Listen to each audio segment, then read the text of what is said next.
Assalamu alaikum warahmatullahi wabarakatuh. Akkam jirtu hordoftoota keenya kabajamoo kanneen channel Afrikaa Samsung irratti hordoftan. Egaa nageenya keenya bakka jirtan hundatti isiniif qaqqabu isiniin jedha. Tole egaa hordoftoota keenya barnoota keenya kan har'aatiin walitti deebinee jirra. Egaa barnoota keenya kan har'aa keessatti yeroo bilbila keessan jechuudha bilbila keessanitti soshaalota garaagaraa fayyadamtanii daataa keessan qusachuudhaaf sooshaala kan akkamitti akka isin fayyadamuu dandeettan isin agarsiisa. Kana malees jechuudha bilbila keessan sanarratti jechuudha yeroo fayyadamtan namoonni garaagaraa jechuudha fakkeenyaaf iimoon isin bilbilanii isin jeequu danda'u akkasuma waatsaappiidhaan hojii garaagaraa irraa isin shaagaluu danda'u jechuudha. Kana malees bilbila keessan sanirratti yeroo waa dalagdan namni jidduudhaan osoo isin hojii san waan hojjettan san hin xumurin isinitti bilbilee hojii san addaan isin harkaa kutee isin harkaa waan san balleessuu danda'a jechuudha. Kanaaf jechuudha yeroo bilbila keessan san fayyadamtanitti sooshaala fayyadamuu barbaaddan san qofa dhiiftanii kaawwanni turkii isaa ofirraa hiitanii akka daataan keessan isin jalaa hin qisaasofne akkasuma immoo akka namnis isinitti bilbilee isin hin jeeqne karaa isin taasisuu dandeettanii isinitti agarsiisa. Hamma xumura viidiyoo kanatti daawwachuudhaan na faana turaa isin jedha. Kanneen jalqabaaf gara channel Afrikaa Samsung haaraa dhuftan barnoonni keenya yoo isinitti tole channel Afrikaa Samsung subscribe godhaa. Akkasuma viidiyoo keenya kan daawwattan yoo jaalattan like godhaa, hiriyoottan keessaniifis qoodaa isiniin jedha. Tole egaa hordoftan keenya jechuudha. Kuni appilikeeshinii barbaachisaa aappii kana pileestoorii keessanirraa argattu al tokkoof pileestoorii keessanirraa ni galtu. Sana booda jechuudha isa kana buufattu jechuudha. Dabalataan jechuudha aappiin mobaayil daataa seeveriin kun gosa garaagaraatiin jira jechuudha. Aappiin kun hedduu bareedaadha. Kanaaf jechuudha aappii kana isinitti garsee banee isinitti garsee jechuudha amma xumuraatti.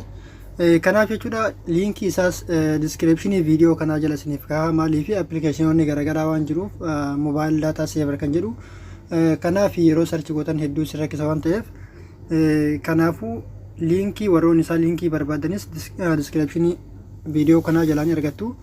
Kallattii maal liinkii isaanii liinkii aappii kanarra cuwaasuudhaan kallattii mangala pileestoorii isin keessa pileestoorii irra guugaltanitti aappii kana ni buufattu jechuudha. Erga buufattanii xumurtanii booda maal gootu ooppiin iddoo jettu kanatti kiliikii gootu.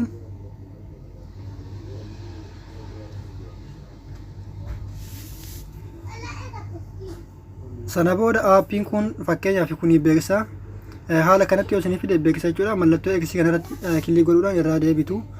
Kanaaf kun aappiin kun haala kanatti isin banama jechuudha. Akkanumatti garan harkiftu haala kanatti banamaa yeroo inni haala kanatti banamee xumurametti xiyya asii kanarratti al tokkoof ni cuqaaftu. Sana booda maal gootu deebitanii okay jettuun jechuudha. Ammas deebitanii okay gootu jechuudha. Egaa hordoftoon keenya jechuudha haala kanatti isiniif banama jechuudha. Fakkeenyaaf online YouTube fakkeenyaaf amma daataadha wifi wantoota garaagaraati jechuudha. Kanaaf daataa fi wifi's ofirraa hidhuu ni dandeettu jechuudha. Mee nama fakkeenyaaf YouTube ofirraa hidha. Ofirraa hidhuudhaaf kallattiidhaan maal gootu nama wifi fayyadamaa jira. Asirratti cuqaaftu jechuudha. Asirratti cuqaaftu duraan dursitanii waan isin beekuu qabdan osoo ofirraa hin hidhin duratti mallattoo tana haala kanatti oofii yoo jiraatte asirratti cuqaasuudhaan oonii gootu jechuudha. Gara kallattii kanatti oonii gootu. Erga kana oonii gootanii booda waayifaa yookiin ammoo daataa ofirraa cuftu jechuudha. Ofirraa cufuudhaaf maal gootu asirra gad dhuftu. Erga sooshaala ofirraa cufuu barbaaddan sanirra dhuftanii booda maal gootu al tokkoof iddoo waayifaa yookiin ammoo daataa kanarratti kiliikni gootu. Haala kanatti sarara qaxxaamuraa tokko keessa fida jechuudha. Isin asirratti cuqaaftanitti haala kanatti waayifaan kun hidhamaa jechuudha irraa. Sana malees jechuudha waan tokko wanni asirraa hafu yoo jiraate as xiqqoo mataa irraa gad harkisuudhaan as jechuudha waan kana jechuudha. Fakkeenyaaf VPN dha. Fakkeenyaaf wanni kun VPN dha jechuudha. Hojiin isaa hojii VPN ti. Kanaaf connectii ta'uu fi ta'uu dhabuu isaa gubbaa kanarraayyuu ni beektan jechuudha. Akkasuma kuni aappii kana mobaayil daataa seeveriidha.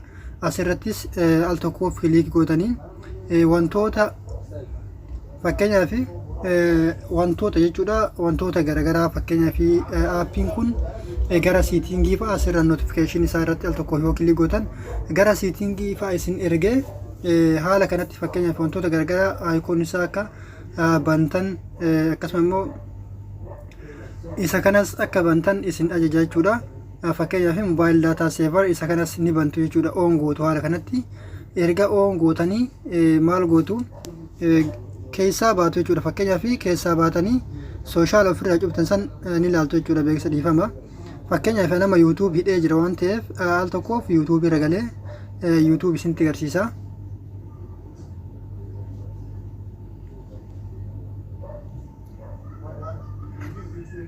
Obsaan egaa haala kanatti YouTube keessatti al tokkoof guutuu qabatanitti data YouTube ofirraa hidhee jira jechuudha. Akkuma isin agartan kanatti haala kanatti maraa jechuudha. Kanaaf haala kanatti ofirraa hiitu fakkeenyaaf nama ammas deebi'ee keessaa bahee jechuudha. Isinitti agarsiisa jechuudha. Maal isinitti agarsiisa akkamitti akka aappiin kun sirriitti hojjetu yookiin ammoo irraa hiikee akka inni YouTube kiyya sirriitti amma hojjetaa jiru akka networkii qabu isinitti agarsiisa jechuudha. Fakkeenyaaf haala kanatti cuqaaftu jechuudha. Yoguu irraa hiiktan yoguu fakkeenyaaf bantanii namoota bilbiluu barbaaddanis jechuudha. Asumaan jechuudha. Fakkeenyaaf dura sarara qaxxaamuraa kana keessa ture isin ammoo deebitanii lammaffaa yoo irraa hiikuu barbaaddan wayita hiitan haala kanatti wayita ofirraa hiitan haala kanatti sarara kana qaxxaamursiiftan isiniin jedhee jira. Wayita ammoo deebitanii fayyadamuu barbaaddan al tokkoof asirratti cuqaaftu sana booda keessaa baatu jechuudha. Keessaa baatu sana booda YouTube keessan irra ni galtu. Fakkeenyaaf amma YouTube kiyya irra galee isinitti agarsiisa. Al tokkoof irratti cuqaasaa haala kanatti akkuma isin agartan jechuudha. YouTube kiyya sirriitti daataan naaf dalagaa jira jechuudha. Kanaaf haala kanatti hojjechiiftu jechuudha egaa hordofan kiyya. Kanaaf egaa hordofan kiyya jechuudha maal gootu application kana jechuudha. Akkuma isinitti description video kanaa jala isiniif ka'a. Description video kanaa jala ni argattu. Akkasuma warroonni Google Play Store irraa buufachuu barbaaddan maqaa isaanii argitan jedhe yaada. Haala kanaan buufattanii fayyadamtu. Buufadhaatii irraa fayyadamaa hedduu isin fayyada jedhe yaada jechuudha. Egaa hordoftan kee jechuudha barnoonni keenya kanadhaaf qabannee dhufne kana fakkaata.